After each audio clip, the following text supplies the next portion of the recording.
નમસ્કાર પ્રેક્ષક મિત્રો, વસુંધરા સેવા ફાઉન્ડેશન દ્વારા આજ રોજ મારું કચ્છ સ્વચ્છ કચ્છ આ અભિયાનમાં અત્યારે બે સંસ્થાઓ ત્યારે જોડાઈ અને આ અભિયાન શરૂ કર્યું છે. ત્યારે હું એટલું ચોક્કસ કહીશ કે આપણા યશસ્વી વડાપ્રધાન ભાઈ શ્રી નરેન્દ્રભાઈ મોદીએ જે અભિયાન 2019-20માં શરૂ કર્યું કે સ્વચ્છ ભારત હોવું જોઈએ, પણ આપણે બધા જાણીએ છીએ કે અભિયાનને આપણે અભિયાન સ્વરૂપે ન લેતા એક ઉત્સવ તરીકે લેતા હોઈએ છીએ અને એના કારણે એક વર્ષ સુધી ક્યાંક સ્વચ્છતાના પ્રયત્નો થયા, પરંતુ ત્યાર પછી જેવા હતા એ જ પરિસ્થિતિમાં આપણે આવી ગયા છીએ. અહીંયા જે રીતે હરેશભાઈ દ્વારા એક પ્રયત્ન કે મારે હું જે એરિયામાંથી પસાર થતો હોઉં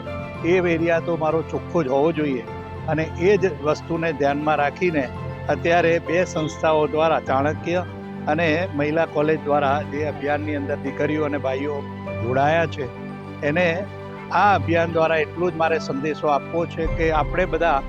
જો ઘરમાંથી જ ચોખ્ખાઈ રાખવાના પ્રયત્ન કરીશું, ઘરમાંથી જ કચરાને બહાર નહીં આવવા દઈ અને કચરાને યોગ્ય રીતે આપણે જો એનો નિકાલ કરીશું તો એમ માનું છું કે અવશ્ય આપણા બધાના પ્રયત્નોથી રાતોરાત એ સ્વચ્છ ભારત, સ્વચ્છ કચ્છ અને સ્વચ્છ ભુજ બની શકે એમ છે. તો આ જે હરેશભાઈ દ્વારા થયેલા પ્રયત્નોને હું ખરેખર બિરદાવું છું, અને હજી પણ કહું કે આ પ્રયત્નો સ્કૂલ લેવલથી શરૂ થાય કે જે બાળક કુમળું છે એના માનસમાં નાખવામાં આવે કે કચરો એ જ્યાં ત્યાં નહીં નાખતા ઘરની અંદર જ જે કચરાપેટી મૂકવામાં આવી હોય એની અંદર જ નાખવો જોઈએ, અને એ કચરાપેટીનો નિકાલ એ જ્યારે નગરપાલિકા દ્વારા જે કંઈ પ્રયત્નો થયા હોય એમાં એ કચરાને આપણે યોગદાન આપી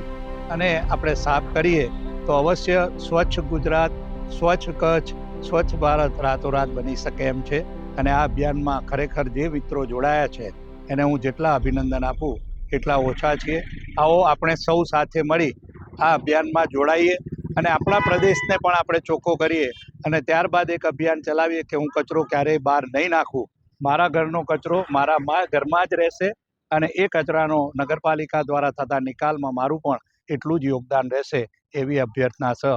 થેન્ક યુ વેરી મચ.